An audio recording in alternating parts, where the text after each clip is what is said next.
मुझे याद नहीं कि मेरा जन्म कब हुआ,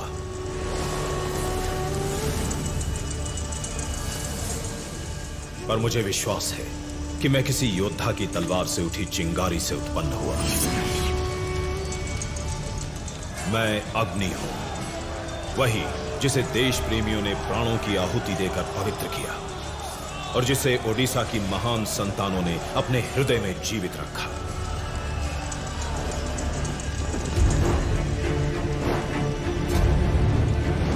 ओडिशा एक ऐसा दिव्य भूखंड जिसका इतिहास देखो तो इतिहास नहीं, साहस और पराक्रम की गौरव गाथा है।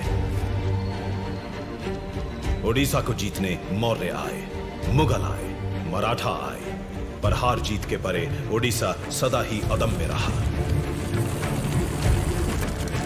फिर एक समय ऐसा आया जब राज्यों पर राज्य निकलता, उपनिवेशवाद का अजगर ओडिशा के खोरधागढ़ तक आ पहुंचा।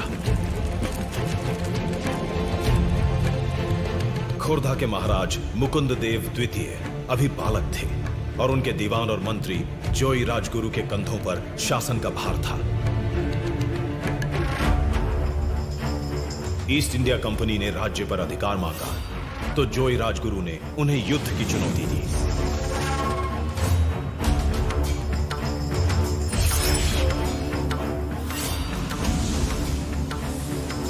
सन 1804 7,000 अंग्रेज सैनिकों के सामने मुट्ठी भर पाइको योद्धा निर्भयता का कवच पहने खड़े थे।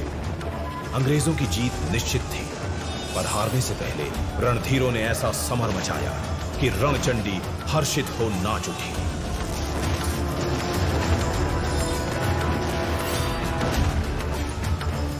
मातृभूमि ने आंचल फैलाकर एक एक सपूत का बलिदान स्वीकार किया। अंग्रेजों ने जोई राजगुरु पर मुकदमा चलाकर निर्ममता से उनका वध कर दिया।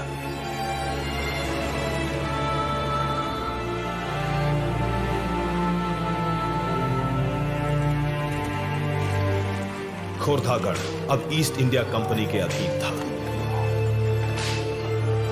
पूरे राज्य को निराशा और संशय की काली छाया ने ढक लिया।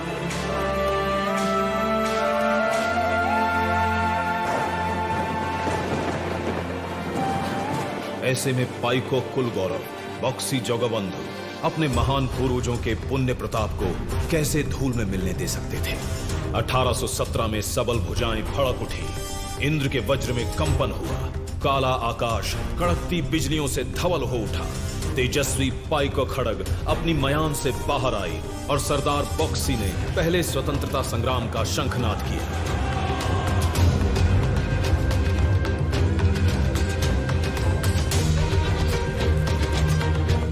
पिंडी की बाहुबलेंद्र और कुर्तिबासा पाटसाहनी जैसे अनेक रणबांकुरों को साथ ले सरदार बॉक्सी ने छापामार युद्ध की योजना बनाई। घुमुसर के कौंध आदिवासी भी साथ आ मिले। सभी सूरमा वो साए गजदल की तरह जंगल से निकल कर अंग्रेजों के दफ्तरों, गोदामों, भवनों और खजानों पर धावा बोलने।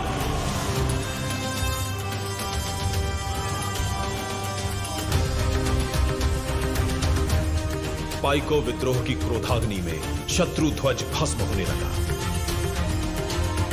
उसी दौरान पारड़ा खेमुंडी में सोरा विद्रोह हुआ। बाणापुर, नयागढ़, दसपल्ला में क्रांति के प्रखर सुर सुनाई पड़े। केंदुझर के भुइयां सरदारों ने तलवारें तानी। पूरे 10 वर्षों तक सरदार बॉक्सी प्रतिकूल परिस्थितियों से हारे बिना लड़ते रहे।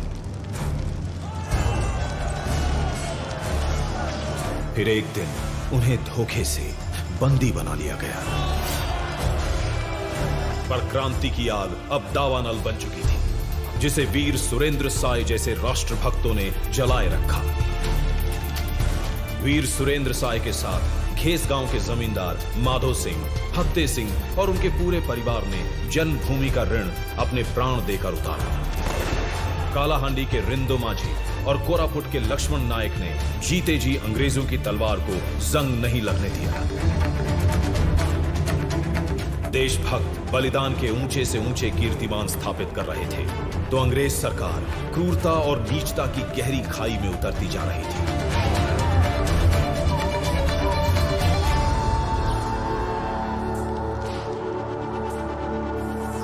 अंग्रेजों की पैशाचिक प्यास जब योद्धाओं के रक्त से ना बुझी तो उन्होंने निर्दोष जनता को अपना निशाना